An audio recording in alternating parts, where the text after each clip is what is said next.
टकसाल महाराज की, श्री लालदास जी महाराज की, श्री वीतन साहिब महायज्ञ की, श्री राम रतन दास महाराज की, श्री बाबा दयाराम साहेब की, श्री चरणदास महाराज की, समस्त सुंदर साथ की, श्री प्राणनाथ प्यारे की।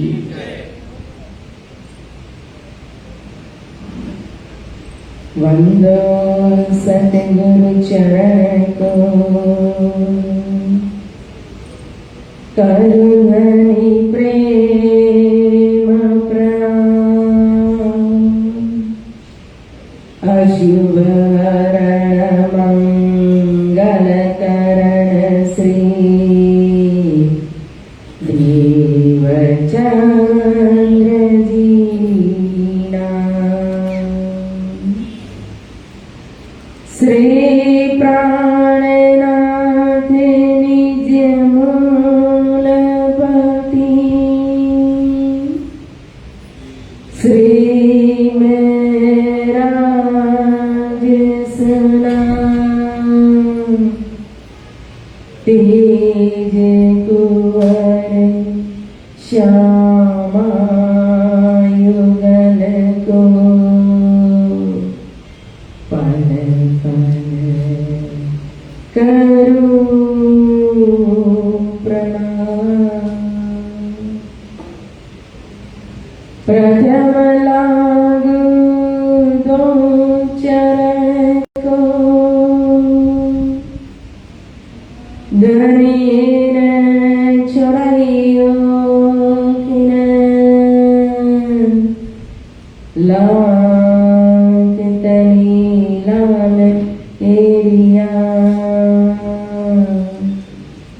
मेरे सिर के ये जीवन, इन्हें पांव तले पड़ी रहूं, धनी नजर खोल बात ने, पढ़न वालू निरखू नेत्रे, बेजिए के ये जीवन। श्री मामत चाहे इन्हें चरण को, कर्मन सा वाचा कर्मना, आए बैठे मेरे सब अंगों, मेरे जीव के ये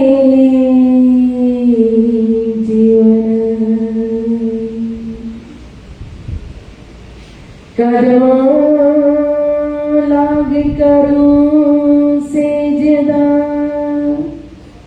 पकड़ के दो पाए, हुक्म करते माशिक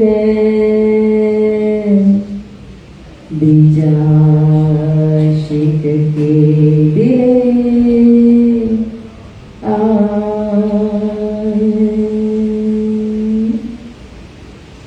बीजा शिक के दिले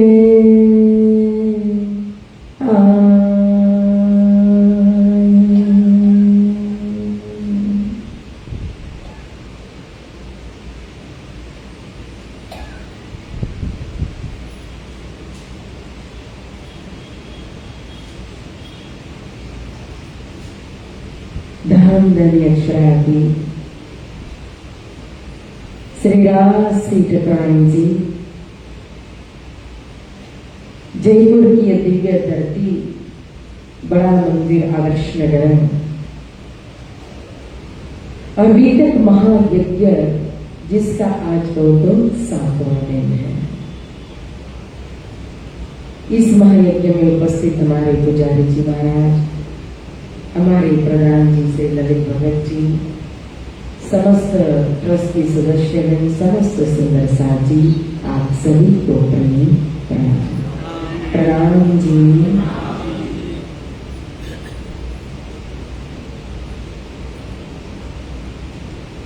आए प्रगटे मारवाड़, संवत 16 से 38 से आसो सुदी 14 से को जन्मदिन श्री देवचंद्र जी आए प्रगटे मारवाड़, आए प्रगटे मारवाड़। बोले श्री प्राणनाथ प्यारी की, श्री सदगुरु महाराज की, श्री बाजूराज महारानी की। यह जस पढ़े सुने जो सीखे, हित सो जिय में धारे, जम की त्रासताही नहीं कबू, दो पक्ष को तारे। यह जस पढ़े सुने जो सीखे, किसके लिए कह रहे हैं? कल की कथा में हमने श्रवण किया, संवत 16 से 38 से आसो सुदी 14 जन्मदिन श्री देवचंद्र जी आए प्रगटे मारवाड़। जो स्वरूप प्रकट हुआ मारवाड़ देश के अंदर, उमरकोट गांव के अंदर, मर्द मेहता कुरबानी के कारण, जिन्होंने पहले ही कुंवरबाई को दर्शन देकर के श्यामा महारानी ने अपनी पहचान कराई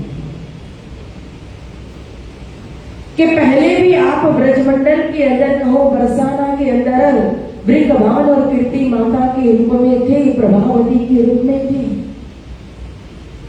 और मैं आपके वह राधिका जी के रूप में आई थी। अब या फिर से आपके वह आ रही हूं, लेकिन कैसे? पुरुष भाव के लिए।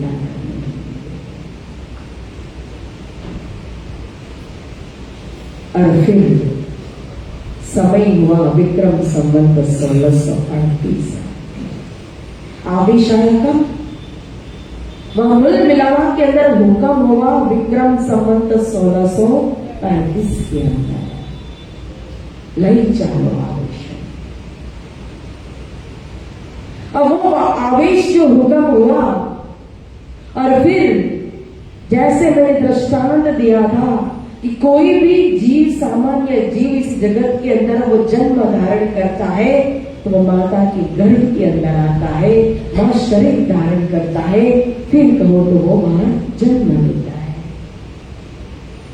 लेकिन कोई भी अवतारी पुरुष या शक्ति जब इस धरती के ऊपर आती है तो गर्भ के अंदर प्रवेश नहीं करती है, कभी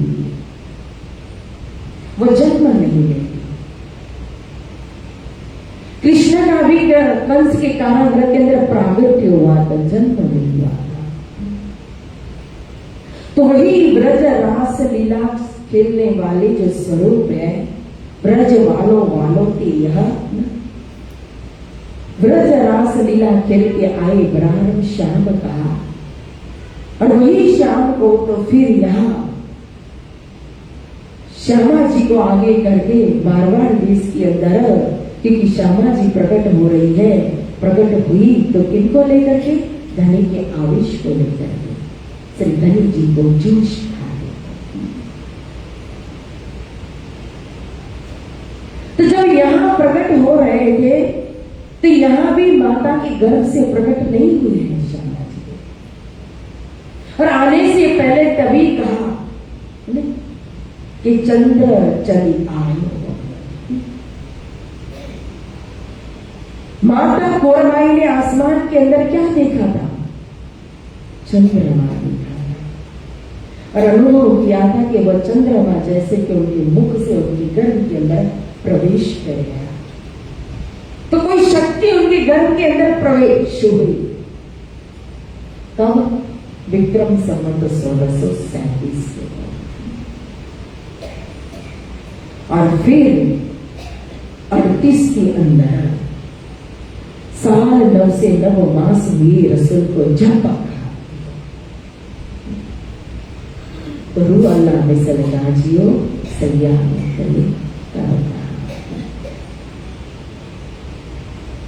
अब मोहम्मद साहिब से हिजरी सदी चली और मोहम्मद साहिब के समय में मोहम्मद साहिब के यारों ने पूछा कि कयामत कब?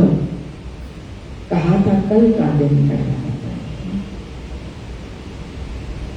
और वो दिन कितना लंबा?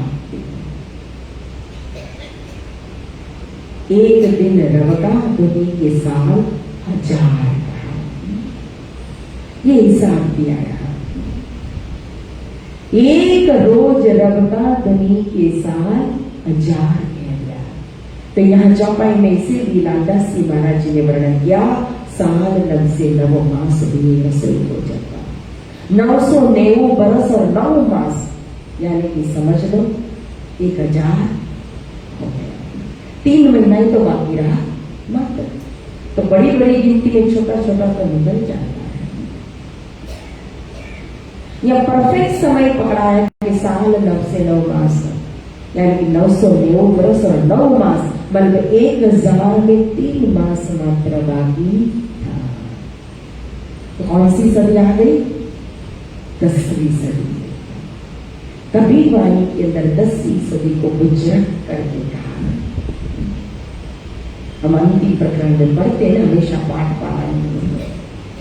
क्यों 10वीं सदी गुजर गई? क्योंकि रू अल्लाह की सलगाजियो। या 10वीं सदी के अंदर स्वयं रू अल्लाह कौन है? श्यामा जी, ठकुरानी जी, राधे रानी है। और फिर यह श्यामा जी भी धनी के आदेश को लेकर, और कौन श्यामा जी आई? अब मुल मिलावा के अंदर जो श्यामा जी बैठी है रज्जी के पास में, वो श्यामा जी आ जाएगी तो क्या होगा? खेल ही खत्म हो जाएगा। क्योंकि पहले नेहा के दिल में पीछे आए महेंद्र, ता पीछे हाथी बने। जब श्यामा जी के दिल में आया तो 12,000 के दिल में आया। श्यामा जी के ऊपर फरामोशी पड़ी तो 12,000 के ऊपर फरामोशी पड़ी। अगर श्यामा जी जागृत हो तो फिर 12,000 दिन में कैसे रहेगी? इसलिए मूल विलामा में तो जागृत मात्र कौन है? राजी महाराज। तो फिर प्रश्न आएगा कि श्यामा जी जब सोई हुई है, उनके ऊपर नींद है, तो फिर हमें जगाने के लिए कैसे आई श्यामा जी? या तो कहा रोला मिसल गाजियो से उतर। तब इसीलिए वो सागर ग्रंथ की चौपाई, ये जो स्वरूप निस्बत के कहो देव न तेरे दिखाए, बदले आप दिखावत प्यारे निस्बत रखी छिपा। तो निस्बत के स्वरूप को तो छिपा करके रखा श्यामा जी, रोल्ला को तो छिपा करके रखा, 12,000 को तो छिपा करके रखा। अब आने वाली श्यामा जी कौन है? 12,000 स्वरूप धारण किसने किया? राजी ने। श्यामा जी का भी किसने किया? हुक्म। राजी मतलब राजी के हुक्म ने ही श्यामा जी और 12,000 का स्वरूप धारण कर दिया।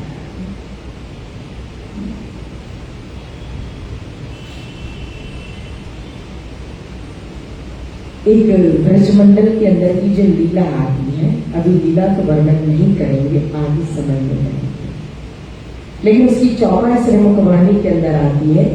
जेम हर्या ब्रह्माए बाचरू ग्वाल बाल समेत तखिन नवा निपायो आपो पानी भागा।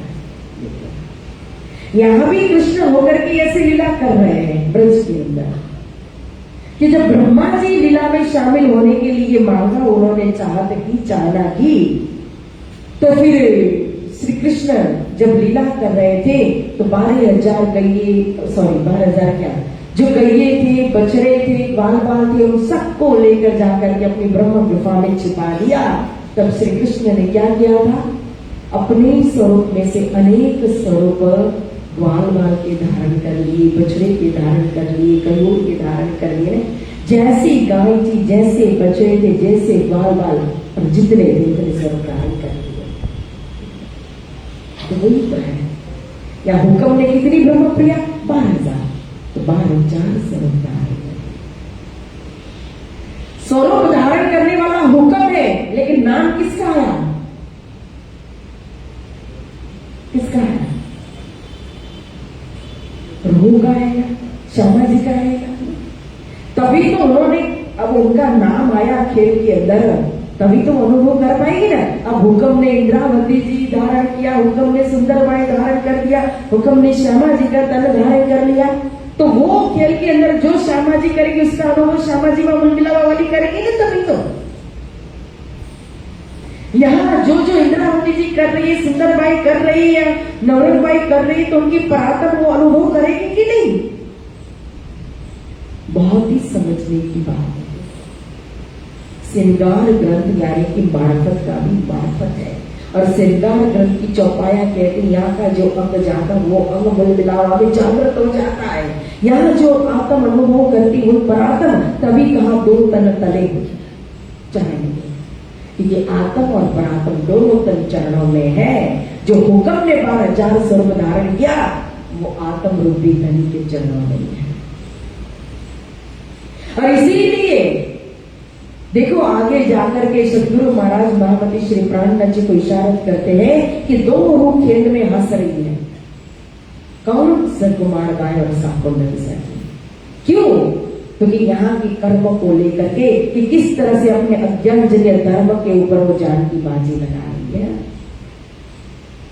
अपने मूल धर्म के लिए नहीं, यहाँ के अज्ञान रूपी धर्म को जो धारण किया हुआ है उस धर्म के प्रचार प्रसार में वो लगी हुई थी। तो इसको देख करके क्या कर रही थी? उनकी रूह हंस रही थी। तो इससे आप विचार करो कि हम यहाँ जो भी कर रहे हैं उसकी छाप वहां जा रही है कि नहीं? या हंस रहे हो तो वो हंस रही है, या रो रहे तो वहां परात्म रो रही है। तो यहां जब हमारा अंग जो जागेगा तो फिर परात्म का वो अंग जागेगा कि नहीं? होगा कि नहीं जागेगा? अंग जागेगा। रो तो कब? पोया बेला जान से बेला। 12,000 के ऊपर एक साथ परामर्शी पढ़िए, एक साथ परामर्शी आते। तो दोनों तन, परात्म तन और आत्म। तो यहां रूह अल्लाह आई तो वो राज्य के हुक्म का स्वरूप है। अब यह रूह अल्लाह जब आ रही तो किनको लेकर के आई? श्री धनी जी के जोश आवेश को लेकर के आई। और आत्म दुल्हन स्वयं है। और फिर साथ में नूर यानी कि तारतम्य है। फिर अक्षर भगवान की बुद्धि भी है और फिर हुक्म भी। तो रूह अल्लाह आवेश को लेकर के भी आई, अक्षर भगवान की बुद्धि को लेकर के भी आई और फिर हुक्म को लेकर के भी आई। तारतम्य। अब यहां जब ये सारी शक्ति आई तो किनके अंदर आई? श्री देवचंद्र जी महाराज। अब यह तन सामान्य तन हो सकता है देवचंद्र जी महाराज जी का? यह स्वरूप सामान्य हो सकते हैं, लेकिन एक सामान्य तन के रूप में हम देखते हैं। क्यों? तो गीता का वो प्रमाण है ना प्रकाश सर्वस्य लोक माया समावृता। भगवान श्री कृष्ण गीता के अंदर कहते हैं जो इंसान है वो मेरी माया से मोहित होकर के मेरी वास्तविक पहचान कर नहीं पाते हैं। मेरी साधारण तन को देखते हैं, साधारण रूप में मुझे देखते, मेरे वजूद को देखते हैं। और वजूद को देखेगी तो अकल कहां पहुंचेगी, नजर कहां पहुंचेगी? नासिक तक। रूप को देखेंगे तो नजर पहुंचेगी बाहर तक। क्योंकि मेरी शक्ति योग माया के अंदर आवृत्त होती है, छिप करके मैं आता हूं योग माया के द्वारा। एक पर्दा होता है योग माया का, उस योग माया के प्रकाश के अंदर, इसलिए सामान्य इंसान मुझे पहचान नहीं पाता है। जो ज्ञानी है, विद्वान है, समझदार है, वही मेरी आंतरिक शक्ति की पहचान करता है। तो यहाँ रू अल्लाह की पहचान।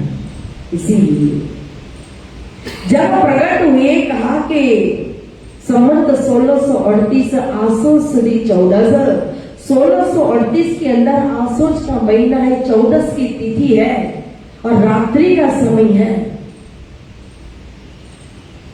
और फिर 12वीं गुरुवार का दिन माना जाता है। तो जब प्रकट हुए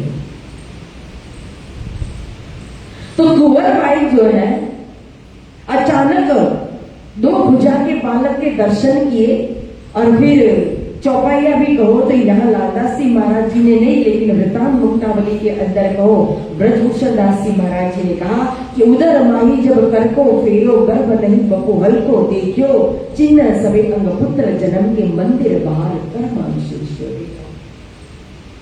जब पुत्र का प्रागट्य हो गया, एक पुत्र सामने दिखाई दिया, 2 भुजा का नन्हा सा बालक रोते हुए, और फिर अपने उदर की तरफ देखा तो गर्भ नहीं है, पूरा हल्का हो गया है। और जो जैसे यशोदा माता को कहो, या तो कारागृह के अंदर देवकी और वसुदेव को जब भगवान विष्णु आकर के सारी हकीकत बताते हैं, और फिर क्या कहा, पीछे फिरे कहीं के हकीकत। अब 2 भुजा की बहुत सनंद, और 2 भुजा का बालक आ गया, और कल वसुदेव जब लेकर के गोकुल में पहुंचा दिया और फिर कंस के कारागृह में वापस आ गए, तो देवकी और वसुदेव को सारी स्मृति जो पटल पर थी ना, वो सारी याददाश्त चली गई कि जो जो भगवान विष्णु ने कहा था, दर्शन दिया था, सब कुछ। क्यों? अगर वो स्मृति रहती तो फिर आगे भगवान लीला कैसे करते? माता पिता के रूप में वो, मतलब कि अपने पुत्र के रूप में माता पिता स्वीकार कर पाते? तो उसी तरह से कुंवर बाई को भी क्या कर दिया, पर्दा डाल दिया। अब उनको कुछ भी आगे का पता नहीं है कि राधा जी ने दर्शन दिया कि उनके साथ जो जो हुआ। अब उनको मात्र क्या दिखाई दे रहा है कि मेरे पुत्र ये देवचंद्र जी, और बड़ी उम्र में हमारे पुत्र कहा गृहस्थ आश्रम में जब तक पुत्र का सुख न मिले, यानी कि संतान का सुख, चाहे बेटी हो चाहे बेटा हो, लेकिन जब तक संतान न हो तब तक गृहस्थ आश्रम फल गया, ऐसा गृहस्थी मानते नहीं है। चाहिए उनको। और जैसे ब्रज में नंद बाबा और यशोदा मैया की उम्र हो गई, पुत्र का सुख नहीं मिला था, तो सारा ब्रजमंडल नंद बाबा के लिए प्रार्थना करता था, यशोदा मैया के लिए प्रार्थना करता था। उसी तरह से यहाँ गाँववासी भी कहो कि कुंवर बाई और मधुमेता के लिए प्रार्थना करते थे कि इनके घर संतान हो जाए। पर आए संतान के रूप में किस कौन आ गए? रूअल्लाह सरदार जी।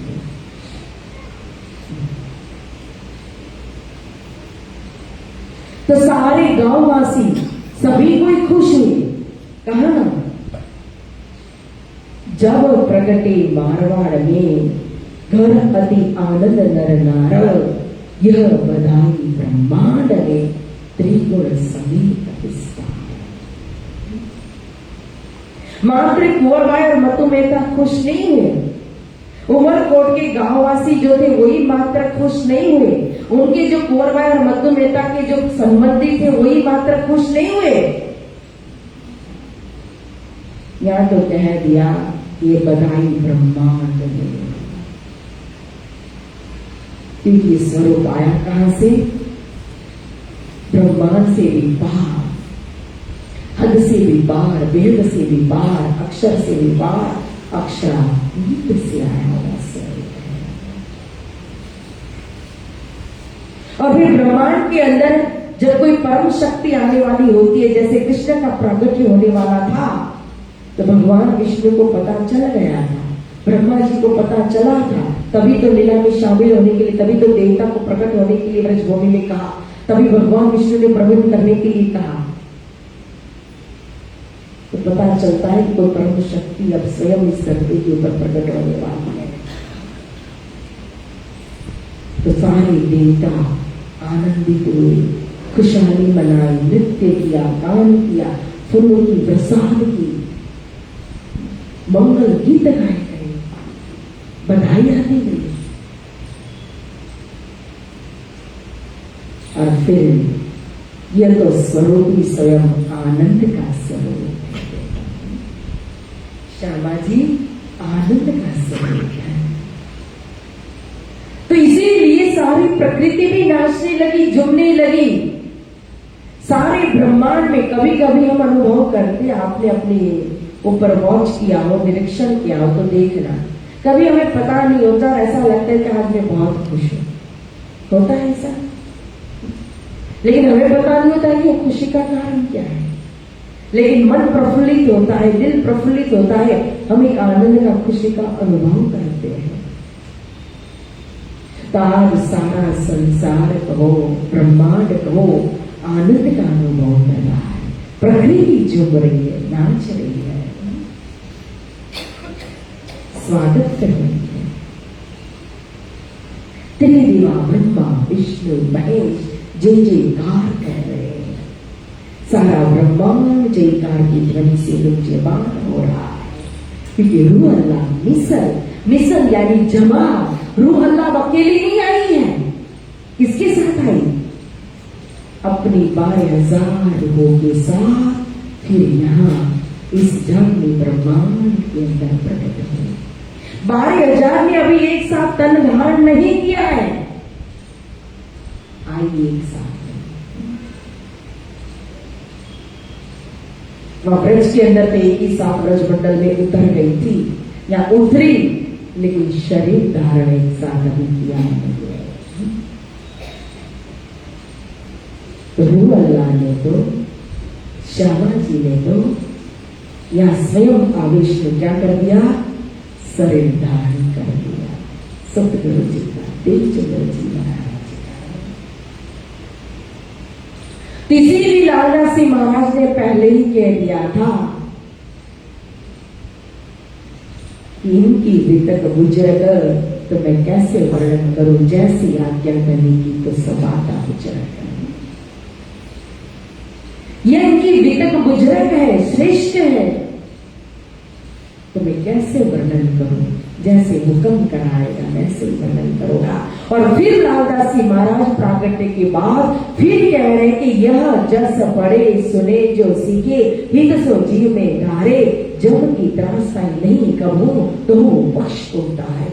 इन सतगुरु महाराज की रूह अल्लाह की ये जागनी लीला को जो भी प्रेम से श्रवण करेगा ना, सीखेगा ना, सुनेगा ना, सुनाएगा ना, और दिल के अंदर धारण करेगा प्रेम से, तो जम की त्रास यानी यमराज के दूत उसको कभी भी लेने आ नहीं सकते हैं, ताकत नहीं है।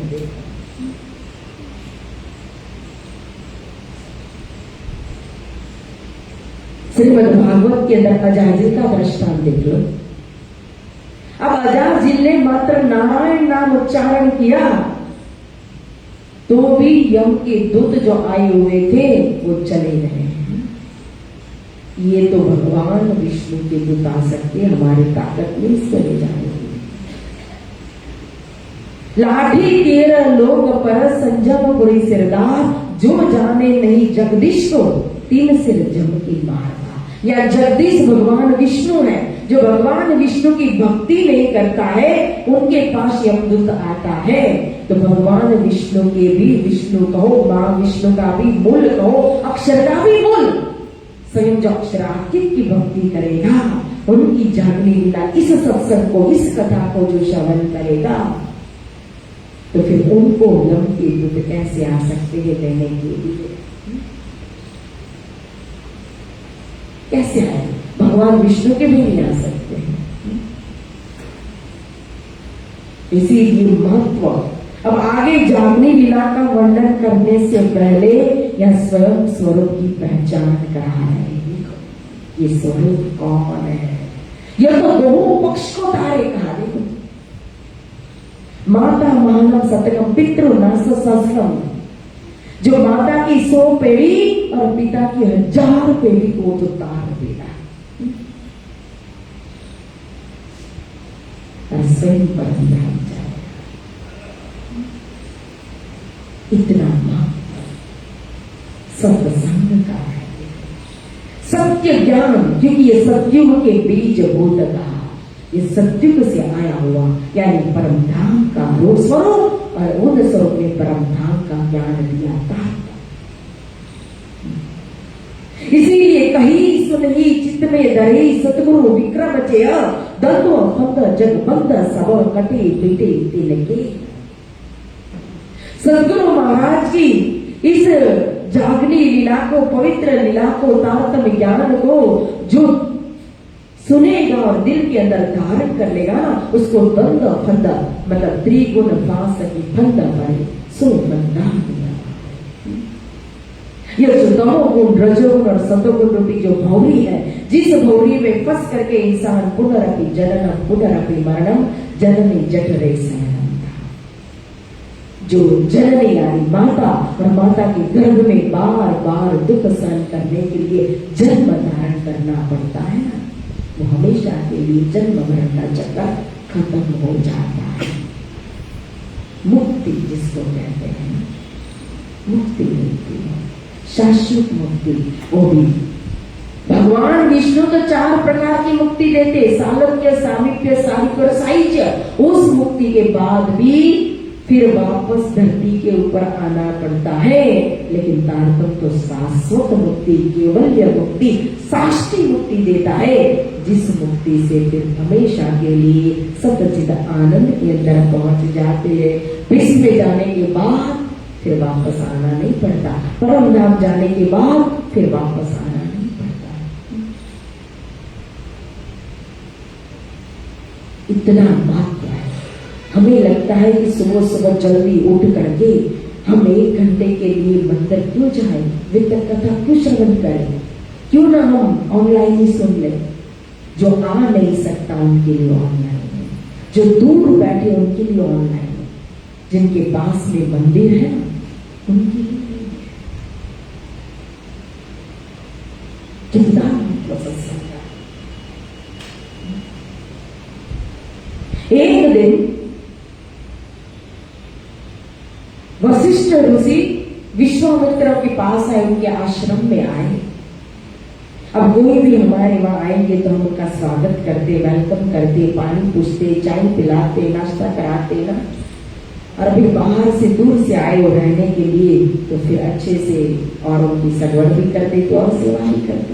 ये तो ब्रह्म ऋषि वशिष्ठ आए विश्वामित्र की कुटिया में, 2-4 दिन रहे, बड़े अच्छे से उन्होंने सेवा की विश्वामित्र ने।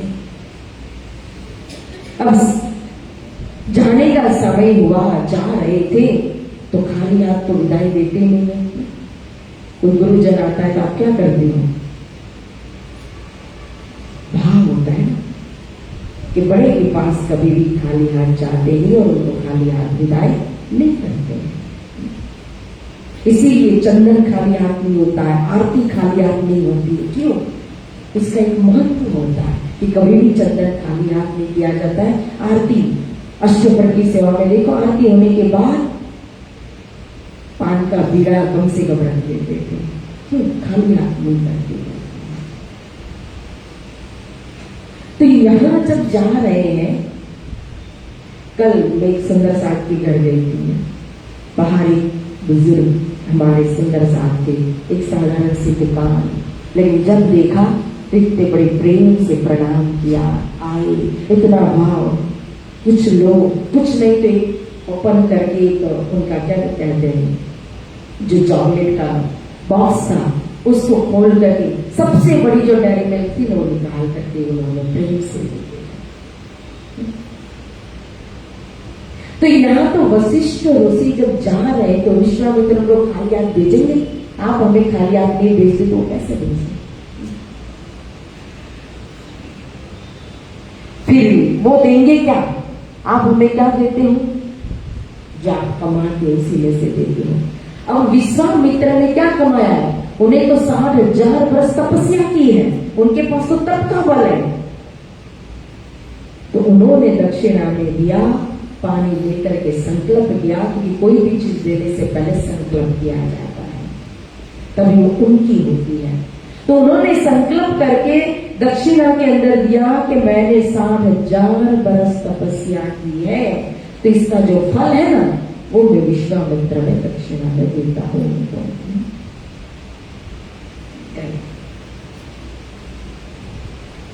अब वशिष्ठ ऋषि अपने आश्रम के अंदर आए।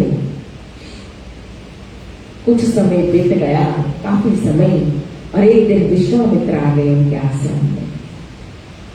वो भी मेहमान गति कर रहे, 2-4 दिन रुक गए आश्रम में बड़े मान सम्मान के साथ। अब जाने का समय आया तो फिर वशिष्ठ ऋषि भी उनको देंगे ना कुछ, तो उन्होंने दक्षिणा में दिया कि मैं अपने सत्संग जो है उस सत्संग का एक पल का जो फल है वो मैं विश्वामित्र को देता हूं, संकल्प करके। तो विश्वामित्र को गुस्सा नाराज हो गया कि मैंने 60,000 वर्ष की तपस्या का फल इनको दिया और इन्होंने मुझे क्या दिया? एक पल का फल, मात्र इतनी कंजूस है। मैंने 5,000 दिया, उन्होंने मुझे 5 रुपए दिए। दुखी हो गए। तो फिर वशिष्ठ ने कहा ये आपकी दक्षिणा से भी ज्यादा है। वो कैसे? अब उन्होंने कह दिया तो कैसे मान ले विश्वामित्र, क्योंकि वो तो तपस्वी थे मात्र। तो फिर कहे चलो हम देवताओं के पास जाते, पूछते हैं, इसका निर्णय करते हैं कि कौन बड़ा। तो भगवान ब्रह्मा जी के पास आए। अब ब्रह्मा जी जानते हैं जवाब, लेकिन बोलते नहीं है, डर लग रहा है। क्यों? तो श्राप ना देंगे। तो इसलिए आए शिव जी के पास। शिव जी ने भी जवाब नहीं दिया। फिर आए भगवान विष्णु के पास और भगवान विष्णु ने भी जवाब नहीं दिया। आए भगवान नारायण के पास लेकर के, और भगवान नारायण ने दोनों ऋषि मुनि को देखा। तो ऋषि मुनि को कहा, क्या कहा?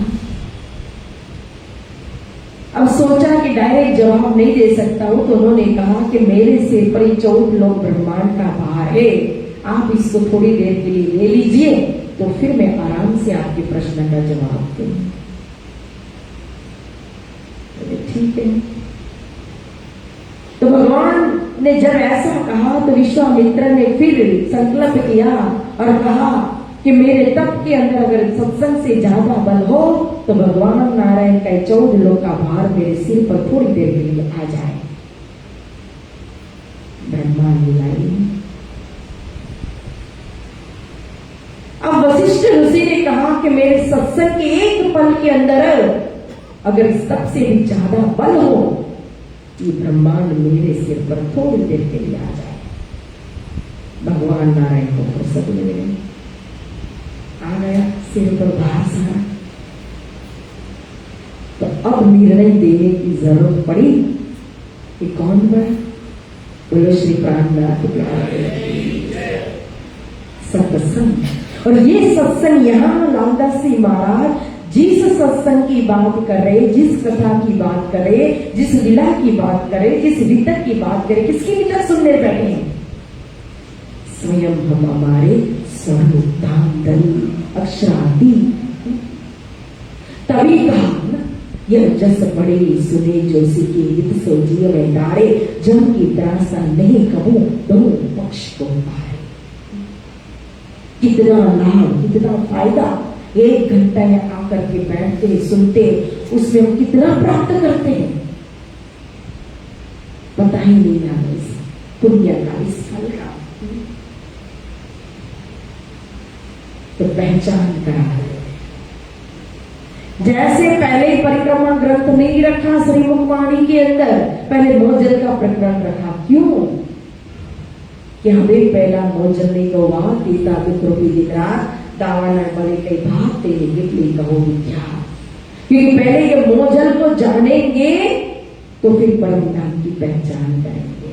डायरेक्ट पहले परिक्रमा हम तो पढ़ना शुरू कर देते कि खिलवत परिक्रमा सागर सिंगारी सब कुछ है, तो राय जी नहीं जानते थे, केशवदास महाराज जी के अंदर हुक्म था वो नहीं जानते थे कि आगे पहले में खिलवत परिक्रमा सागर सिंगार रखते नहीं।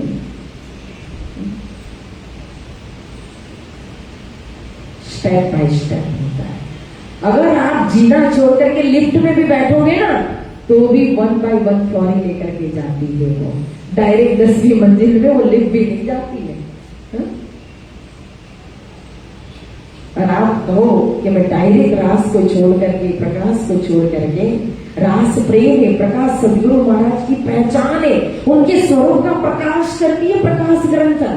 तो स्वरूप की पहचान किए बिना और डायरेक्ट हम खिलवत और परिक्रमा पढ़ेंगे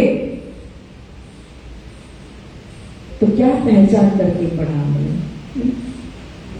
पहचान होने के बाद पढ़ेंगे परिक्रमा में, सागर में तो कितना आनंद आएगा। देखो एक भक्ति होती है बिना पहचान की, एक भक्ति होती है पहचान की। बिना पहचाने भक्ति करेंगे तो किसी ने कुछ बोल दिया तो गंगा गई गंगादास, जमुना गई जमुनादास, कभी शनि मंदिर तो कभी हनुमान जी के मंदिर, कभी शिव मंदिर में हम फिरते रहेंगे। लेकिन पहचान करके भक्ति करेंगे तो दुख हो जाए सुख हो ना, सतगुरु चरण को क्षेत्र जा जाए सब सोख।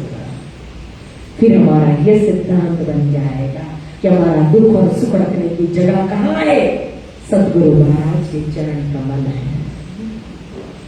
उनकी वितक श्रवण करने के लिए बैठे। और कौन कौन शक्ति अभी आपने सुना, क्या क्या लेकर के आए, कितनी शक्ति उनके अंदर है। तो ऐसे ही कहा जैसे जैसे आज्ञा धन की सुमाता कुछ रखा, ये श्रेष्ठ में श्रेष्ठ भीतर है। और फिर कहते हैं कि मोहमती लघु धीरज चरित त्योले चित्त में धार, जैसे मूर्ति गंदगी जहे समुद्र को पार। मेरी मति मेरी बुद्धि, जिस बुद्धि से मेरे सतगुरु महाराज की वितक का मुझे वर्णन करना है, ये बुद्धि तो इतनी सी है, सूक्ष्म है। और सतगुरु महाराज की वितक तो बड़ी विशाल पराक्रमी श्रेष्ठ बुजुर्ग वितक है, महिमावान है, शब्दातीत है। कैसे वर्णन करो? जैसे मूर्ति गंदगी चले समुद्र को पार। एक मिस्री का कटका हो और वो कहे कि मैं इस समुद्र के अंदर पानी के अंदर जंप मारूं और जंप मार के तैरते तैरते तैरते जाऊं, सामने किनारे जाकर के वहां क्या है वहां की खबर लेकर के आऊं, हो सकता है? संभव है? क्या होगा? वो मिस्री का कटका उन्हीं के अंदर समा जाएगा, गल जाएगा। तो ये जो भीतर जब जो भी पढ़ने बैठेगा, जो भी सुनने बैठेगा, सुनाने के लिए बैठेगा, तीन स्वरूप की पहचान करेंगे ना, तो इसी के अंदर ग्रंथ हो जाएंगे। बाहर निकल ही नहीं सकता है। देखो तभी मैं बार बार चर्चा के अंदर भी कहती हूँ, पहले वितक के अंदर भी कहा, क्या स्वरूप के अंदर भेद करने की गलती कभी भी मत करना। कि भाई 2 आना शक्ति इनके अंदर है, 4 आना शक्ति इनके अंदर है, 8 आना इनके अंदर है, ये 16 आना शक्ति, कभी अपनी बुद्धि को आगे मत करना है स्वरूप के अंदर, नहीं तो उलझ करके रह जाएंगे। 12,000 में भेद नहीं है। ये तो राजी महाराज जी इसको जो शोभा देना चाहे, जिनके द्वारा जो कार्य कराना चाहे वो कार्य करते हैं। तो यह 5 स्वरूप का हुक्म का स्वरूप है। तो जिन जिन समय में जो जो जितनी जितनी लीला करनी थी, जितना जितना कार्य करना था उतना किया उन्होंने। बाकी धने के आवेश में कौन सी कमी होती है बताओ? कि एक आवेश बड़ा और एक आवेश छोटा, धनी तो वही है।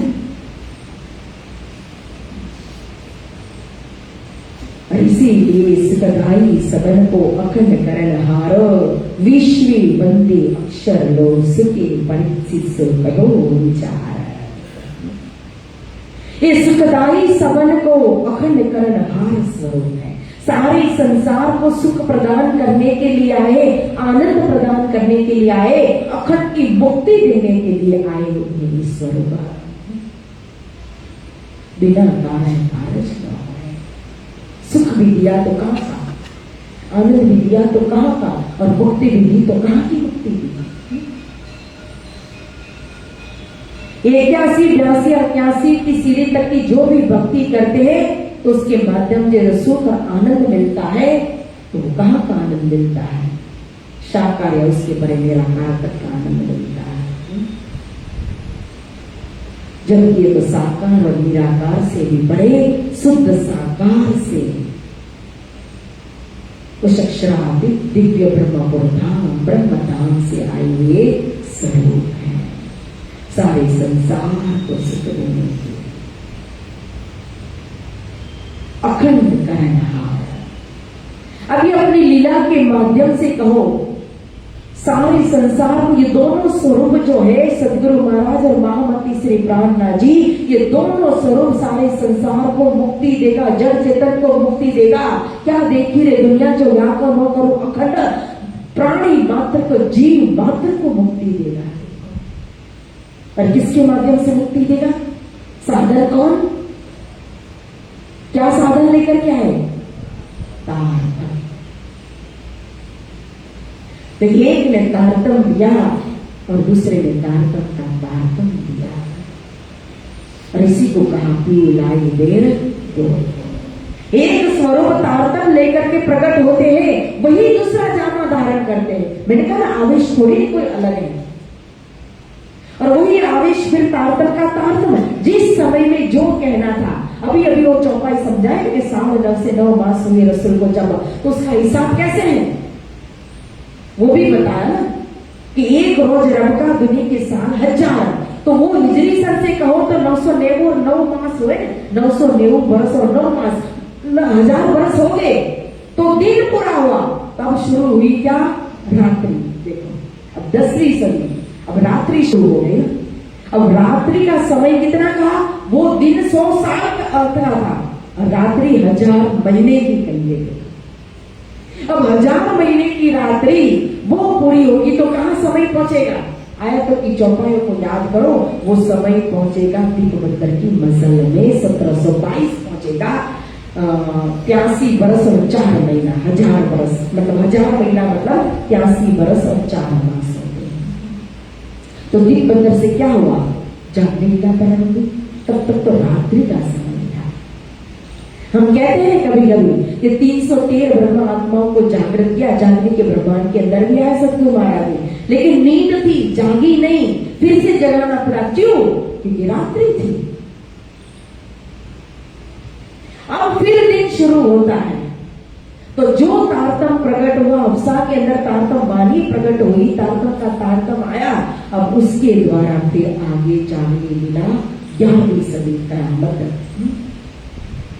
आत्मा जागृति का समय बताया। तो कल का दिन करामत, कल का दिन आया। देखो रात्रि पूरी होने के बाद फिर 11वीं सदी कल हुआ। ये हिसाब था मोहम्मद साहिब का। तो यहाँ अखंड करणहार स्वरूप प्रकट हुए, और अखंड करने के लिए स्वयं तारतम और तारतम का तारतम लेकर के आए दोनों स्वरूप।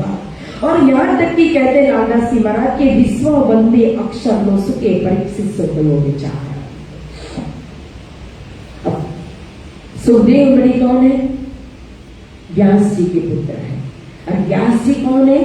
तो भगवान विष्णु के 11वां अवतार है व्यास जी, वेद व्यास। तो श्रीमद् भागवत की रचना करने वाले वेद व्यास, उनका मंथन करने वाले स्वयं सुखदेव मुनि महाराज। ये सुखदेव मुनि महाराज यहाँ कह रहे हैं कि विश्व वंदे अक्षर। विश्व मतलब सारा ब्रह्मांड, और इस ब्रह्मांड के अंदर की जो मनुष्य, ये मनुष्य जो भी प्रार्थना करता है, पूजा पाठ करता है, भक्ति करता है, तो इनकी भक्ति पहुंच पहुंच कर कहां तक पहुंचती है, इनकी पहुंच कहां तक की है, ज्ञान कहां तक पहुंचता है, और ये स्वरूप कहां से आया है। अक्षर भगवान भी जिनके पुजारी है, अक्षर ब्रह्म पुजारी, जिनके दर्शन के लिए जाते हैं, वो स्वयं उस धाम से आया हुआ स्वरूप है। अब वर्णन किया, पहले ही बता दिया मैंने कि श्यामा जी आवेश को लेकर के आई, भूकंप को लेकर के आई, रिवल्ला स्वयं श्यामा जी का स्वरूप तो है ही आनंद का स्वरूप है। और फिर अक्षर भगवान की बुद्धि को लेकर के भी आई, और साथ साथ में और ज्ञानलाल दास जी महाराज श्लोक का वर्णन करते हुए कहते हैं कि जीव किसका था, देवापि संतनो भ्राता मरुचिजा करो वंशज कलाप ग्राम आसादे महायोग बना। जैसे देवताओं को पता चल गया कि कोई परम शक्ति आने वाली है, उसी तरह से जब कोई जीव बहुत साधना करता है, तपस्या करता है, भक्ति करता है, तो उनको भी एक आह्वान होता है, इल्हाम होता है कि अब आगे जाकर के भविष्य में कोई शक्ति प्रकट होने वाली है, जिनको त्रिकालदर्शी कहते हैं, भविष्य को जानने वाले। तो देवापि संतनो भ्राता, देवापि राजा जो चंद्रवंशी था, और संतन के भाई जो थे, जो मनु राजा, जो सूर्यवंशी, इन दोनों ने कलाम ग्राम करके एक स्थान हिमालय के अंदर वहां जाकर के घोर तपस्या की, जिस तपस्या के बल से उन्होंने जान लिया कि 28वें कलयुग के अंदर स्वयं निष्कलंक बुद्ध अवतार प्रकट होने वाले है, स्वयं अल्लाह प्रकट होने वाली है, वो परमात्मा परम धाम से इस धरती के ऊपर आने वाली लीला करने के लिए। तो दोनों ने इच्छा की कि हमें भी इस लीला में शामिल होने को मिले, हमारे जीव जो इस जीव को धन्ना धन्ना बनाए, पवित्र बनाए। इसीलिए क्या देवापि राजा की जीव को चुना गया, सदगुरु महाराज ने, श्री देवचंद्र जी महाराज ने, और मरु राजा का जीव, जिसमें कहा ना कि यहाँ मरु राजा के जीव में फिर शक्ति आएगी, किसकी, श्री इंद्रावती जी की वासना, श्री दलित जी को जो, फिर वही भूकंप अक्षर भगवान की बुद्धि, और श्यामा जी ने। तो यहाँ सदगुरु महाराज के अंदर वासना में, ब्रह्म सृष्टि में कौन है, स्वयं सुंदरबाई सखी है, श्यामा जी और सुंदरबाई को लेकर के आए। यह प्रमाण देते हुए कि तावी हेत्य कलरंते वासुदेवानो शिक्षितो वर्णानो आश्रम युतम धर्म पूर्ववत प्रथम यानी कि तावी यज्ञ कलरंते, भविष्य अंदर कलयुग के अंदर यह स्वरूप प्रकट होकर के क्या करेंगे, तो वर्ण और आश्रम वाले जितने भी उन सबको जन्मा करके वो अक्षरातीत परमात्मा की जो लीला है उसका ज्ञान दे करके सबको एक पहले की तरह एक धर्म की स्थापना करेंगे। मूल में हमारा एक धर्म है, वो तो यहाँ आकर के फिर एक धर्म को अलग अलग पंथ के अंदर, संप्रदाय के अंदर, पैड़ाओं के अंदर कहो तो बांटा गया। तभी कबीर साहिब ने कहा कि कुआ एक है पंजारी अनेक, मूल धर्म एक है, लेकिन उस एक धर्म को बताने के लिए, समझाने के लिए कितने सिद्धांत, कितने पंथ बन गए, और जिसमें मूल छिप गया पता ही नहीं चला किसी को। सब अपने अपने धर्म की आकाश देवी की तरफ अपने अपने संप्रदाय का प्रचार प्रसार करने लगे, जिसका मूल भी नहीं, जिसका फल भी नहीं है, उसका प्रचार प्रसार करने लगे, जबकि यहाँ मूल भी है और फल भी है।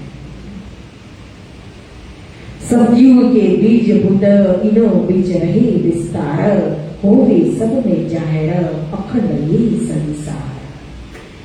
या सतयुग का बीज कहा तो यह सतयुग मतलब 4 युग का जो हमने वर्णन किया ना, कि सतयुग, त्रेता, द्वापर, कलयुग, उस युग की बात नहीं की है, क्योंकि यह जो 4 युग है यह तो प्रलय के अंदर के है, और यहाँ जो बात कर रहे हैं ये तो प्रलयातीत की बात करे कि सतयुग की बीज बुद्ध इनो बिच रहे विस्तार, यानी कि जो सत्य है, जो अविनाशी है, जो अखंड है, जो नेचर है, जो कभी भी प्रलय के अंदर खत्म नहीं होता है, वह अखंड रहेगा, वह सत्य धाम, वही परम धाम, और परम धाम से बीज बुद्ध ज्ञान क्या आया, एक बूंद आई हक दिल से, तिन कायम किए दिल जरा, वो हक के दिल से जो इल्म का सागर, उस सागर से क्या एक बूंद आई अकारतम सागर, वो सत्यों के बीच है, इन्हों बीज रहे विस्तार, उस बीज का विस्तार इन दोनों स्वरूपों को दिया है सदगुरु महाराज और महामती श्री कान्हा जी को, इन्हीं के द्वारा होगा तारतम और तारतम के तारतम का विस्तार, और इन्हीं के द्वारा ये जाहिर होगा, और इसी के तारतम के द्वारा ही वो ब्रह्म, ब्रह्म धाम और ब्रह्म स्वरूप को जाहिर करेंगे, और इसी तारतम से कहो तो सारी दुनिया को, सारे संसार और संसार के जीवों को अखंड करेंगे। ये तारतम की शक्ति है, जो दृष्टि सुपन जीव की पहुंची नहीं मिले करा, सो दृष्टि अखंड सुख में पहुंची नूर के भी पार। आज दिन तक स्वप्न के जीव की दृष्टि पहुंच पहुंच कर कहां तक पहुंची थी, स्वर्ग तक, वैकुंठ तक, निराकार तक। अब दृष्टि स्वप्न की जीव, ब्रह्म सृष्टि को तो छोड़ो, वो तो ब्रह्मांड से आई है, जो स्वप्न के जीव ने आज दिन तक सुना नहीं था, देखा नहीं था, आज वह भी चर्चनी करता है, चितवनी करता है, परम धाम का मूल मिलावा का वो जीव भी ध्यान कर रहा है। किसकी ताकत है? इस तारतम की ताकत से, क्योंकि सारा वर्णन किया परम धाम का 25 पच का, दोनों स्वरूप का, श्रृंगार का किसने? तारतम ने वर्णन किया है। इसलिए तारतम से हमारी दृष्टि कहा, नासिक पड़े, मलकुट पड़े, जबरत पड़े, लाहौर में पहुंच गई। अरे श्री देवचंद्र जी की सोई सरत कुरान में लिखी 120 वर्ष 4, 5, 6 दिन तब जाहिर होगी अरस। सोई सरत कुरान में लिखी 120 वर्ष, इनकी लीला का समय, जागनी लीला का समय जो है वो कितना बताया? 120 बरस का समय बताया। और 120 बरस का समय कहां से कहां तक पहुंचता है? विक्रम संवत 1638 से लेकर कहां तक? 1751 तक 120 होता है। आप हिसाब करो, कैलकुलेशन करो, कहां तक जाएगा? 58 में 120 पहुंचता है, 1758। तो श्री जी का अंतर्ज्ञान का समय कौन सा है? 51। तो जाहिर में अगर कोई भी गिनती कर दे तो 58 तक जाती है, 120 वर्ष। तो महाराजा छत्र साल की जो जागनी है वो 7 साल आ जाता है। लेकिन यहाँ सूर्य और चंद्र की गिनती से करेंगे, कुरान पक्ष की बात है, साक्षी रखिए, कुरान पक्ष से गिनती करेंगे तो कलयुग की आयु चंद्र ग्रहण में भी कम हो जाती है, सूर्य ग्रहण में भी कम हो जाती है। उसमें भी सोमवत की अमास में जब ग्रहण लगता है तो 10,000 वर्ष की आयु कलयुग की कम हो जाती है। तो ये सूर्य और चंद्र की गिनती से अगर हिसाब करते हैं तो वही 120 बरस 110 बरस बनता है। और 110 बरस की गिनती अगर हम लेंगे तो 38 से लेकर के 1748 तक जाती है, 48। और 48 में क्या हुआ? हमें अखंड मुक्ति देने वाली, सारे संसार को अखंड मुक्ति देने वाली ये वाणी, उस वाणी का प्राकट्य कब तक हुआ है? 48 तक। अंतिम कौन सा किताब आया? अंतिम किताब कौन सा? मार्फत सागर, कयामत नामा तो रखा गया है। मार्फत यानी पहचान, कयामत नामा यानी आत्म जागृति, इसलिए मार्फत को पहले रख दिया और कयामत को पीछे रख दिया है। इसीलिए 120 बरस और उसमें भी कहा 4, 5, 6 दिन तक जाए होवे अर्श। तो 120 बरस की लीला में कौन सा दिन पकड़ाया? चौथा, पांचवा, छठा दिन। और छठे दिन के अंदर पहला दिन कौन सा है? ब्रज। 11 बरस और 52 दिन की लीला। जब कैसा प्रेम? जल तरंग जीवार। जल की तरंग जल से अलग नहीं होती, वैसे गोपी कृष्ण से अलग नहीं थी। दूसरा दिन महारास, योग माया का ब्रह्मांड, जहाँ ब्रह्मानंद वचनानंद अनुकरण लीला हुई। तीसरा दिन मोहम्मद साहिब की लीला। हाँ, एक प्रश्न किया था ना कि मोहम्मद साहिब की पत्नी का नाम तो नहीं पूछा था मैंने, उनका नाम भी है। माता का नाम क्या है? हाँ, अमीना। बोलो श्री प्राणनाथ प्यारे की जय।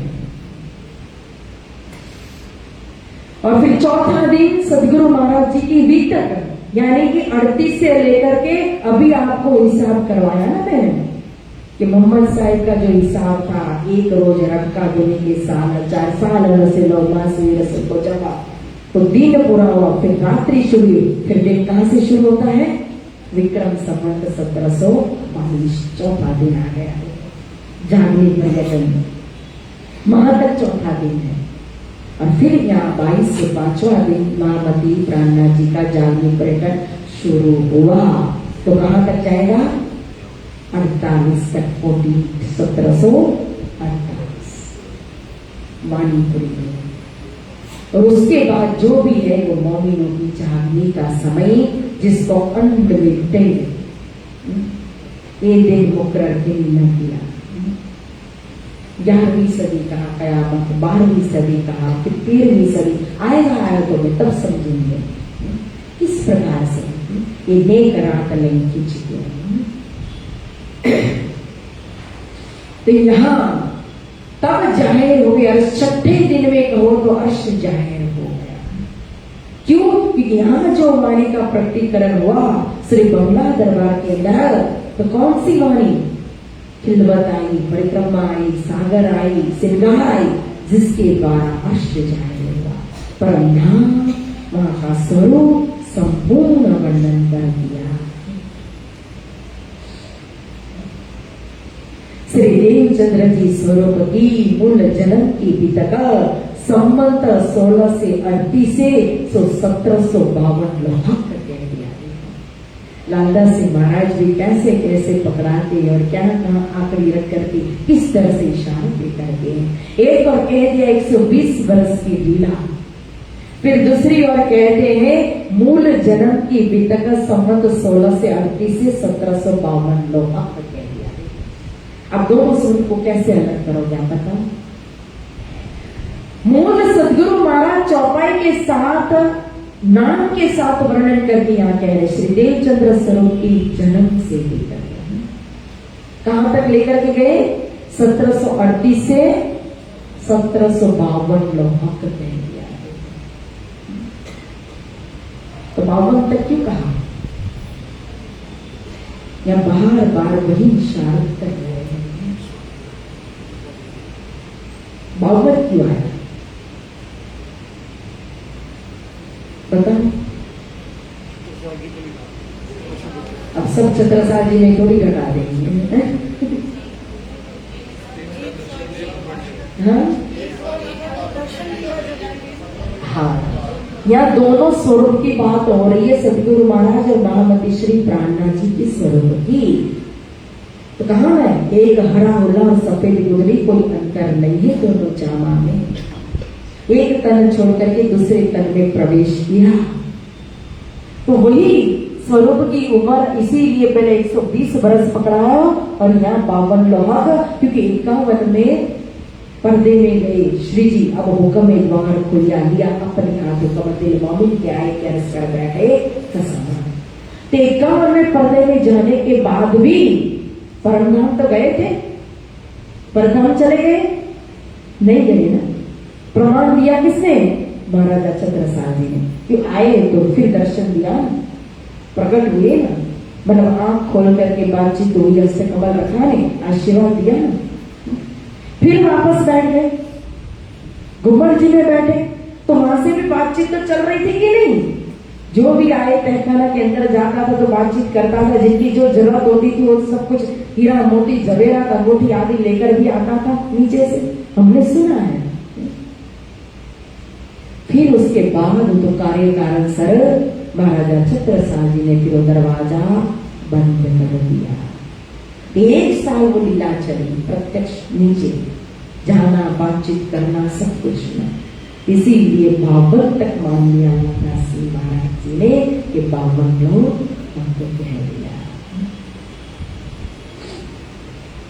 और फिर ऐसी ऐसी साक्षी जो यहाँ रखी लालदासी महाराज जी ने स्वरूप के लिए, इन स्वरूप की पहचान कराने के लिए यह साक्षी तो यत्र तत्र सर्वत्र लाखों निशान है वेद कदेवों के अंदर परमार। लेकिन वो निशान खुलेगा, वो राष्ट्र को खोलेगा कौन? किसके माध्यम से खुलते हैं? एक बुलाए दीजिए, ये वस्तु पाइए।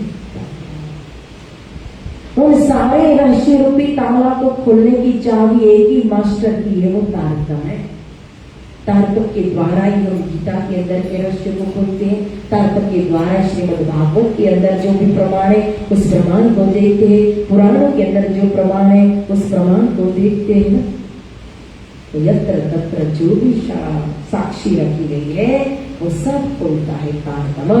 3 स्वरूप की बेतक जन्म से लेकर सो कहो आगे सयनो, सो चर्चा सब ऊपर। तो यहाँ 3 स्वरूप की बेतक हादी मैं और इमाम। अब कहते 3 स्वरूप की बेतक में वर्णन कर रहा हूँ कि चर्चा सब ऊपर। क्यों? क्योंकि स्वरूप जहां से आया है वह स्वरूप ही सब ऊपर सबसे बड़े का स्वरूप है। और कहां से आया? परम धाम से। यह लक्ष्य सबसे बड़े का लक्ष्य, जिस लक्ष्य से बड़े हो तो कोई लक्ष्य नहीं है।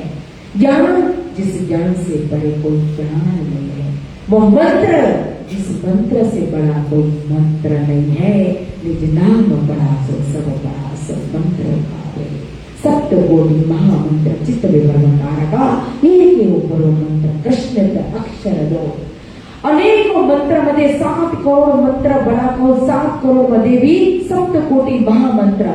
उस 7 करोड़ के अंदर भी एक महामंत्र है ब्रह्म तारक मंत्र, जिसके अंदर कहा कि 16 अक्षर का मंत्र कृष्ण नाम 2 अक्षर आएगा। मंत्र चिंतामणि प्रोक्त 16 सारो महामनो ब्रह्म प्रियम सानिध्यम ददाति मनसंसे। जो ब्रह्म प्रिया के द्वारा ही प्रकट होगा, या तो ब्रह्म प्रिया के लिए शिरोमणि कहो संभ्रू अल्लाह लेकर के आ गए, सतगुरु महाराज लेकर के आ गए। इसलिए तारतम का बल कोई न जाने, एक जाने नमस्कार। क्योंकि निज नाम से कृष्ण जी अनादि अक्षरातीत कहा तो स्वर भी समा गया अंदर शक्ति, अक्षर के अंदर कह दिया जितना भी उनकी शक्ति भी समा गई, और अक्षरातीत की शक्ति भी आकर के समा गई। इसलिए तारतम जिनके लिए कोई शब्द ही नहीं। जब्राइल से भी आगे असराफिल निकला, किसके कारण? तारतम अंगमारे से पानी बेटी दू तारतम ये बल ले वैराट बसर से ब्रह्मांड ध्यासे। इसलिए अब यह चर्चा, यह वितक, इन स्वरूप की वितक का वर्णन अब लालदास जी महाराज कर रहे हैं। अब 5 वर्ष के जब भये तब चित्त भयो विचार, में तो पूरे जगत है कहाँ वार कहाँ पार। प्रथम बन यह उपजी जगते भय उदास, पुण्य कथा साधु जहां बैठे दिल के पास। छोटी सी उम्र 5 साल की उम्र।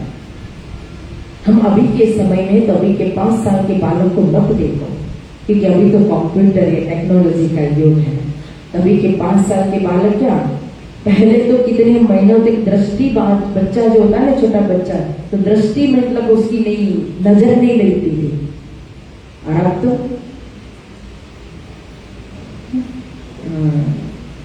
सचिन भैया को अच्छा एक्सपीरियंस है इस समय। मोबाइल का, लैपटॉप का, कंप्यूटर का युग है, तो माइंड भी उनको कैसे दिए, कंप्यूटर की तरह दिया है राज जी महाराज ने। जिस युग में वैसा बना के भेजेंगे ना बच्चे को, हमें नहीं पता, छोटा सा बच्चा पूरा मोबाइल खोल लिया, देखो सब उसको पता है अंदर। तो अभी के 5 साल के बच्चे को मत देखना। 400 साल पहले, आज से 40 साल पहले के बच्चे भी कैसे होते थे, विचार करो। पहले तो 5-7 साल के होते थे, तब तो स्कूल में एडमिशन लेते थे। और आज तो पढ़ाई का इतना बोझ हो गया कि माता पिता इसलिए दूसरी संतान ही नहीं चाहते कि एक को पढ़ा लिखा करके बस अच्छे से बनाए, डिग्री दिलाए तो बहुत है। तो उस समय का 5 साल, 400 साल पहले के 5 साल का बच्चा तो कैसा होगा, हम कल्पना ही नहीं कर सकते। तो उतने से 5 साल के बाद बड़ा बाल लीला हो रही है, देखो सदगुरु महाराज की। तो 5 साल की उम्र के उनके मन के अंदर प्रश्न आया कि मैं को ओ ये जगत कहाँ बार कहाँ पार, मैं कौन हूं। और यह प्रश्न किसके लिए लेकर चलेंगे, किसको जगाना है, क्योंकि ये मैं कौन सदगुरु महाराज जी का प्रश्न नहीं है। ये दुनिया जब से बनी ना, तब से ये प्रश्न चल रहा है। भगवान नारायण सबसे पहले विराट पुरुष प्रकट हुआ, उन्होंने भी यही सोचा कि मैं कौन, मुझे प्रकट करने वाला कौन, कहां से आया है। तो खोज की, जहां से उत्पन्न हुए वहीं गए, लेकिन मिला नहीं। खोज बड़ी संसार तुम खोज। तभी तो ब्रह्म के स्वरूप की भी पहचान नहीं हो पाई। जब पहले आप पहचान हो रहे साधो, पहले आप पहचान, बिना आप चिन्हे पर ब्रह्म को कौन कहेंगे जान। या अपने स्वरूप की कि मैं कौन हूं पहचान नहीं हुई, तो आत्मा के स्वरूप उस परमात्मा की पहचान भी संसार के अंदर हो नहीं सकी किसी को। इसलिए पहला ही प्रश्न या सदगुरु महाराज ने संसार के अंदर रख दिया कि मैं कौन। ओ ये जगत है कहाँ बार कहाँ पार, कहाँ से आए। और इसके साथ साथ कई प्रकार की बाल लीलाएं होती हैं। घर में बाल मुकुंद जी की मूर्ति बधाई हुई माता गौरवाई सेवा करती है, रोज आरती होती, भोग होता है। लेकिन देवचंद्र जी महाराज एक दिन भोग लगाने बैठ गए तो बाल मुकुंद जी भी भोग आरोगने लगते, डूबने लगते। कई जैन मंदिरों में पहुंच जाते हैं तो वहां जैनों के जितने तीर्थंकर पैगंबर है वो सब प्रकट हो जाते हैं, सतगुरु महाराज के सम्मुख दर्शन करते हैं। चलते चलते कई पुरानी मूर्तियां, टूटी फूटी मूर्तियां मिल जाती है। सतगुरु महाराज मूर्तियों की जो भाग है उन भागों को लेकर के बैठते, जोड़ते, उनके हाथों का स्पर्श होता है, मूर्ति ठीक ठाक हो जाती है, चेतन बन जाती है। कई प्रकार की लीला। भगवान विष्णु के मंदिर में पहुंचते तो विष्णु प्रकट हो जाते हैं, आरोग्य उनकी आंखों से। भगवान शिव के मंदिर में पहुंचते तो शिव जी प्रकट हो जाते जगन्नाथ। और ऐसे ही प्रथम ही मन उपजी जग के भय उदास, पुण्य कथा साधु जहां बैठे उनके पास। कई प्रकार की लीला हो रही और मन में जो प्रश्न आया कि मैं कौन, कहाँ से आया और कहाँ बहुत जगत कहाँ बाहर कहाँ बाहर, तो उसकी भी खोज कर रहे। खोज करने के लिए क्या चाहिए? ज्ञान चाहिए, और ज्ञान अर्जित करने के लिए सत्संग चाहिए, और सत्संग सुनने के लिए बाहर जाना पड़ेगा, साधु संतों के पास बैठना पड़ेगा। तो जा करके अलग अलग जगह पर जा करके खोज कर रहे। लेकिन यह स्थान रेगिस्तान है, रेतीली भूमि है, और पानी की कमी है, और साधु संतों को ज्यादा पानी चाहिए। तो इसलिए साधु संत भी ज्यादा यहाँ आते नहीं, आते तो टिकते नहीं, 2-4 दिन रहते फिर चले जाते हैं। तो प्रश्न का जवाब नहीं मिलता है। एक देवरा कहाँ रहे, तामे मूर्ति पिंगल श्यामा, आगे यहाँ विराज दे दई प्रदक्षिणा इसे ठाम। एक देवरा मतलब छोटा सा एक मंदिर था। उस मंदिर के अंदर पिंगल श्याम यानी कृष्ण के ऐसे पग पर पग रख करके, जैसे हमेशा कृष्ण कैसे खड़े रहते हैं, त्रिपंख, 3 टीका होता है कृष्ण के स्वरूप में। तो वैसी मूर्ति पिंगल श्याम की मूर्ति, कृष्ण की मूर्ति थी। तो रोज यहाँ आती और एक पहाड़ यानी कि 3 घंटे तक परिक्रमा लगा रहे हैं।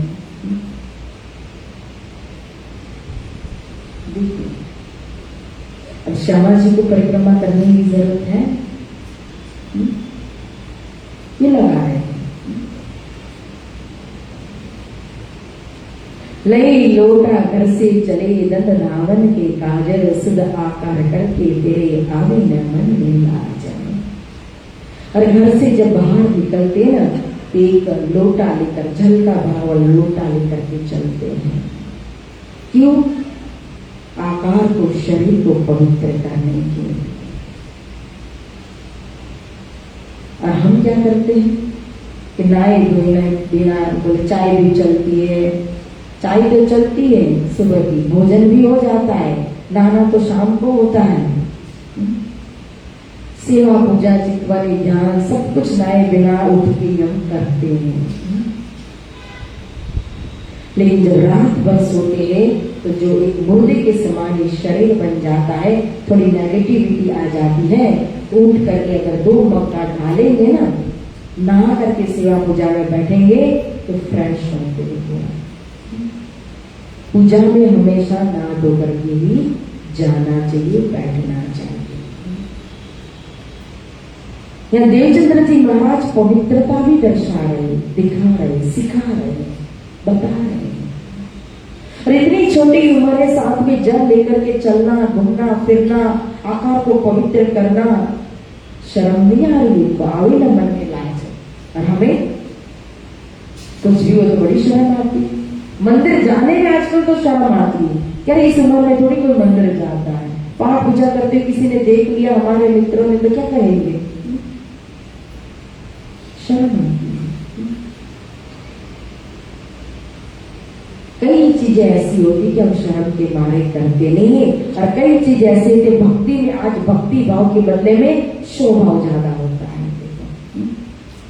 हम भक्ति में भी शो चाहते हैं, भक्ति में भी मान चाहते, भक्ति में भी हमारा गुणगान चाहते हैं, नाम चाहते हैं। और यहाँ तो रू अल्लाह कहते हैं, सदगुरु महाराज वाणी के अंदर कयामत नामा में पढ़ा होगा आपने जो है कि छिप के साहिब कीजिए याद खासल खास नबी की स्वाद। जितना छिप करके दान पुण्य धर्म भक्ति सेवा पूजा जहाँ ध्यान चितवन की जाती है ना, उसका बेनिफिट कहो फल कहो उतना ही अधिक होता है। एक पंखे की सेवा दे दी, उसके ऊपर भी अपना नाम लिखाते हैं। वो तो चला गया बेचारे हमारे पूर्वज तो, लेकिन पंखे में तो घूमता ही रहता है, घूमता ही रहता है नाम के रूप में। हर चीज देना, मंदिर में डोनेशन देना है तो हमारी तख्ती लगनी चाहिए। अरे उसने दिया उनका मंदिर, और उस मंदिर में हम अपनी कमाई का हिस्सा दे रहे हैं, तो उनके नाम में भी हमारा नाम क्यों चाहिए हमें?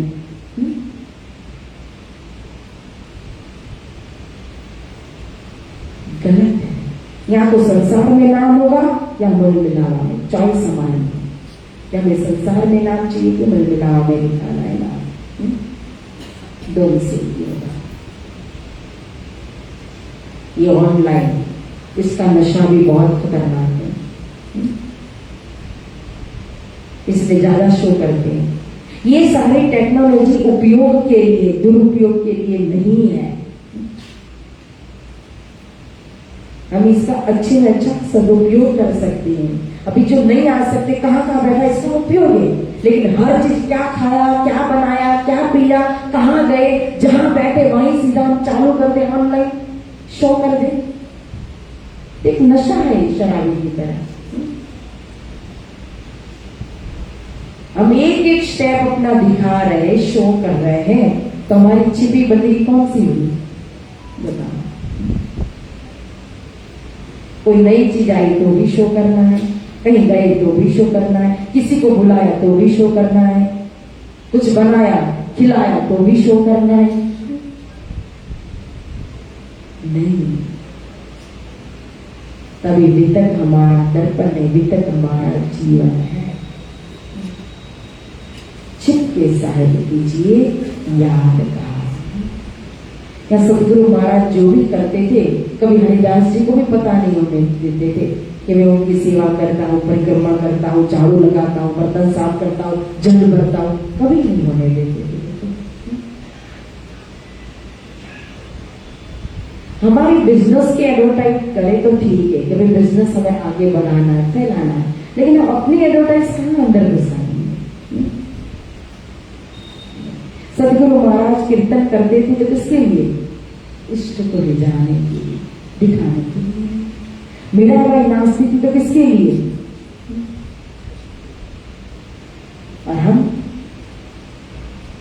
अगर भजन गाने को नहीं मिलेगा तो दूसरे दिन आएंगे ही नहीं। और एक ने गा लिया तो दूसरे को पेट में दर्द हो जाएगा। एक आगे निकल गया तो दूसरे को सहन नहीं होगा। इतनी देखा देगी बढ़ गई। तो ये सुनने के लिए मात्र, परंपरा निभाने के लिए नहीं है, ये उतारने के लिए है। ये एक एक स्टेप सदगुरु महाराज चल करके हमें दिखा रहे हैं, बता रहे हैं कि हमें कैसे चलना है, कैसे रहना है, कैसे सीखना है, कैसे भक्ति करनी है, हमें बता रहे हैं।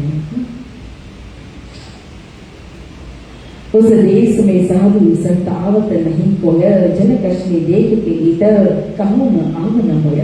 मूर्ति नाना तरह की हरिहर विधि की आई, पूजी सम बालकन सहित पीर दुध मुख बाई। वहां कई प्रकार की कहो देवी देवताओं के, भगवान के मंदिर देखे। एक मंदिर के अंदर भगवान विष्णु, भगवान शिव और भगवान ब्रह्मा जी की मूर्ति भी थी। एक दिन ऐसा आता है कि सभी छोटे छोटे बच्चे जो है, बालक जो है ना, वो भगवान की मूर्ति को दूध पिलाने के लिए जाते हैं। आज वही दिन था, छोटे छोटे कटोरे में बालक दूध लेकर आए थे, भगवान की मूर्ति को दूध पिला रहे थे।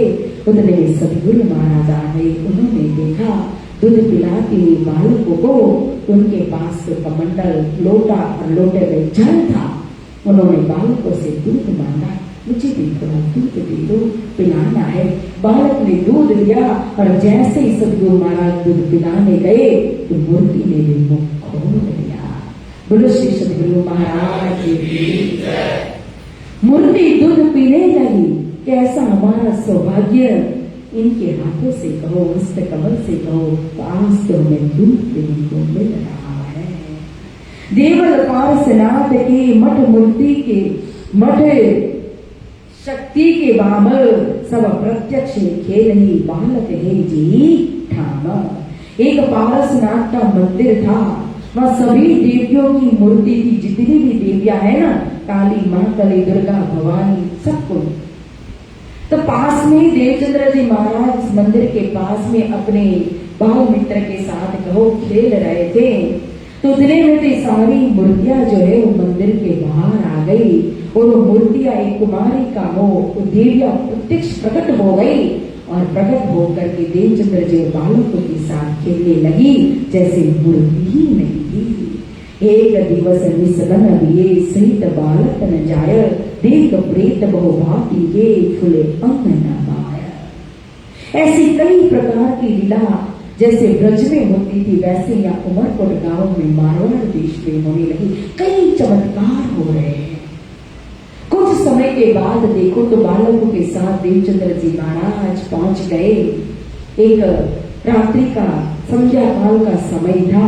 स्मशान भूमि थी।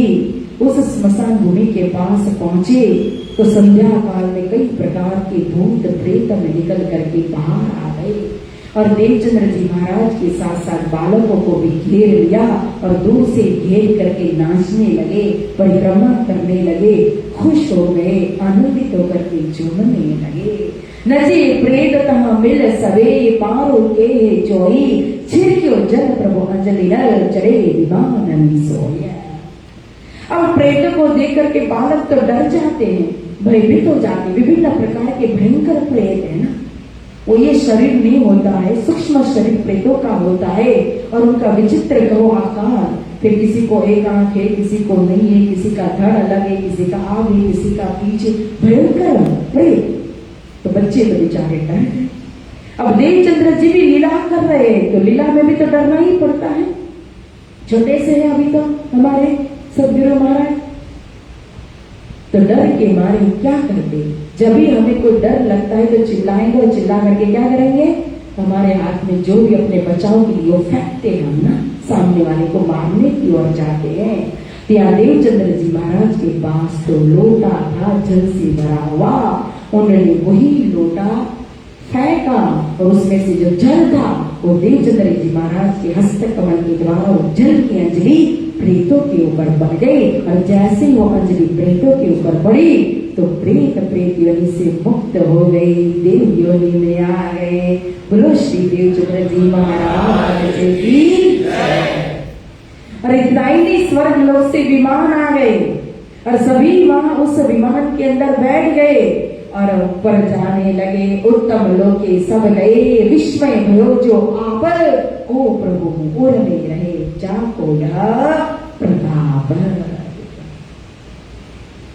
देवलोक जाने लगे विमान में बैठ करके, स्वर्ग में जाने लगे, बाय बाय टाटा कर रहे हैं अभी। तो बच्चे तो आश्चर्यचकित होकर के देख रहे हैं। देवचंद्र जी अपना परिचय दे रहे कि को प्रभु उर में रहे जाको प्रताप। विचार करो कि मेरे अंदर कौन सी शक्ति है कि जिसके द्वारा यह सब कुछ हो रहा है। सारी लीलाएं कि मूर्ति दूध पीने लगती है, मूर्तियां खेलने लगती है, मूर्तियां जीवित हो जाती है, प्रेत प्रेत योनि से मुक्त हो जाते हैं, कौन सी शक्ति है। और साथ साथ में बालक भी देवचंद्र जी का परिचय दे रहे। देख अचंभो हो ही नगर बालक ने सोई, देवचंद्र नहीं मानवी अवतारी कोई होया। बोलो श्री शंकर महाराज की, श्री श्यामा महारानी सरकार की। आश्चर्यचकित होकर के बालक क्या परिचय दे रहे सदगुरु महाराज का कि देवचंद्र नहीं मानवी अवतारी कोई। ये कोई साधारण बालक नहीं है देवचंद्र, ये तो अवतार ही लग रहे। और अवतार के अंदर भी आकर के लीला करने वाले तो कौन, वो अवतारों के मूल के भी मूल स्वयं परब्रह्म परमात्मा का स्वरूप आकर के लीला कर रहा है। अब बड़े होने लगे थोड़े और प्रश्न और प्लस हो जाता है। अब इस प्रश्न की खोज करने के लिए फिर अब बाहर निकलेंगे उमरकोट गांव से और फिर निकल करके जाएंगे कच्छ देश। और जाते जाते रास्ते में क्या होगा हम श्रवण करेंगे कल के मिसल में। आइए इसी के साथ इस वाणी का विराम देते। कल का एक प्रश्न था क्या कि कौन सी चार सखी राज्य का श्रृंगार करती है रास में जलने के बाद, और कौन सी चार सखी श्यामा जी का श्रृंगार करती है। हाथ ऊपर करो। आपने जो इनाम रखा था ना तो दूसरे को चांस दिया जाएगा ना। कौन सी चार सखी है, किसका हाथ ऊपर है, खड़े होकर के बताइए।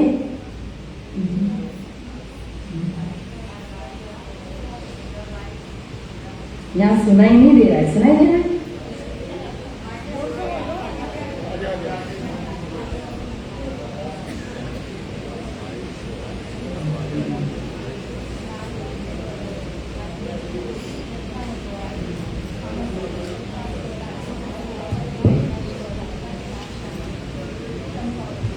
हाँ सबको सुनाई दे इनको माइक भाई में। चलो भाई एक उसमें बोलिए माइक में। श्री राज्य का श्रृंगार किया श्री सुंदरबाई सखी, वहाँ देख कर बोलिए। सुंदरबाई सखी, इंद्रावती सखी, फूलबाई और कमलावती, नहीं आसबाई सखी, कमलावती सखी, चंपावती सखी और फूलबाई सखी ने राज्य का सारी सखी ने मिक्स कर दिया नहीं नहीं आपने। चार अब जो बात है पहले आसबाई, हाँ। कमलावती, चंपावती और फूलबाई, इन्होंने राज्य का श्रृंगार किया। और श्यामा जी का किया था इंद्रावती सखी, सुंदरबाई सखी, चंपावती, क्या था पद्मा और लालबाई, नहीं एक रत्नावती, रत्नावती और कौन सी थी?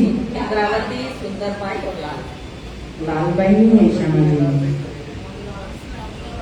आसबाई तो एक लालबाई नहीं। इसमें नहीं है ना। श्यामा जी की चार श्रृंगार करने वाली सखी कौन है? कौन बोलेगा? आराम से आप बोलो तो हो जाएगा। जी सुंदरबाई, सुंदरबाई, चंपावती, हाँ चंपा नहीं, हाँ रत्नावती आप भूल गए। और लालबाई। बोलो श्री प्राणनाथ प्यारे की। तो यहाँ अब हम चौपाई दौड़ा के फिर जयकारा की सेवा कर देना है थोड़ी। फूड की घोषणा कर दो महाराज जी के यहाँ से लगे। खाना तो आज पढ़ के आए सारे आज नहीं नाम था तो कल था। हम दे देंगे मैडम फिर नहीं नहीं वो तो फिर ऐसे नहीं। कल आज तो पढ़ के आए ना तो इनाम मैंने बोला था नहीं। कल जो जवाब देता था तो उसको सूट मिलता था। चलो अगले संडे रख लेंगे महाराज जी, अगले संडे से बचाना पड़ेगा ना। अवतारी कोई होए देख चंबो होई नगर बालकनी सोई देवचंद्र नहीं मानवी अवतारी कोई होए अवतारी कोई होए। बोले श्री सदगुरु महाराज की, श्री प्राणनाथ प्यारे की, श्री बैजनाथ महारानी की, श्री कृष्ण कन्हैया लाल की, श्री छत्रसाल महाराज की, स्वामी श्री लालदास जी महाराज की, वीतक महायज्ञ की, समस्त परमहंसों की, समस्त सुंदर साथ की, बोल बोल पंजे वाले की, गुम्मट वाले की, बंगले वाले की, हाथ ऊपर पंजे वाले की, प्राणनाथ प्यारे की, प्राणनाथ प्यारे की, प्राणनाथ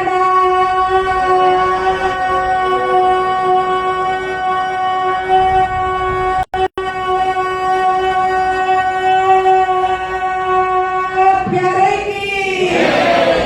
बहुत बहुत धन्यवाद। बहुत अच्छे सुंदर साज। श्री आनंद मंगल श्री कांदली श्री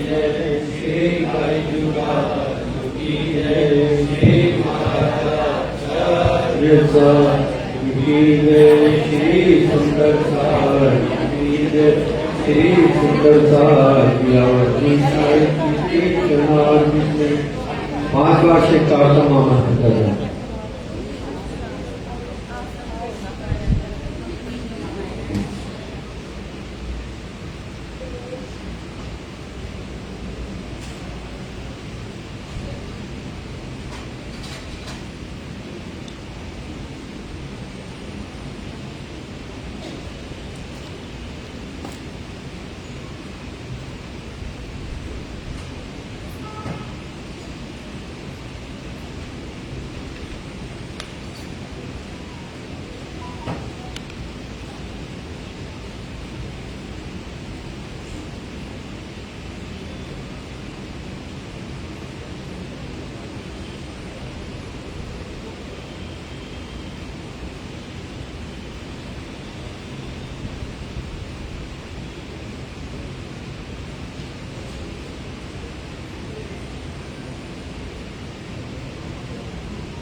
श्री प्राणनाथ प्यारे की जय।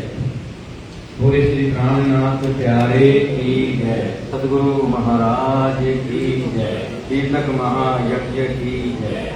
आदरणीय सुंदर साहब जी, कल के भोग की बारी श्री केवल किशन जी धामी, श्री श्याम धामी, श्री सुमित धामी, श्री अमित धामी, श्री मुलकराज जी तनेजा, श्री अनिल तनेजा, श्री राजकुमार तनेजा, श्री रोहन तनेजा, श्री रवि तनेजा, श्री सुनील कुमार तनेजा, श्री श्रीमती कुसुमलता बरनामी, श्री कपिल बरनामी, श्री राकेश जला, श्रीमती नीलम जला, श्री देशराज जी जला, श्री रमेश जला, श्रीमती संतोष बरनामी, श्री अनिल जला, श्री विजय जला, श्री राजेश जला। बोले श्री प्राणनाथ प्यारे की। मेरे नैनों में बस जाओ राज क्षमा, मेरे नैनों में बस जाओ राज क्षमा, मेरे नैनों में बस जाओ राज क्षमा, मेरे नैनों में बस जाओ राज क्षमा, मेरे नैनों में बस जाओ लगन जड़त चौकी पर दो, लगन जड़त चौकी पर दो, युगल स्वरूप विराजे, वालो युगल स्वरूप विराजे, अजुगरी उतार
आनंद मंगल श्री रामगढ़ी की है, श्री बैजुराज की जय, श्री महाराजा छत्रसाल की जय, श्री सुंदर साज की जय, श्री सुंदर साज अवधि साई के चनार में पिया तुम हो तैसी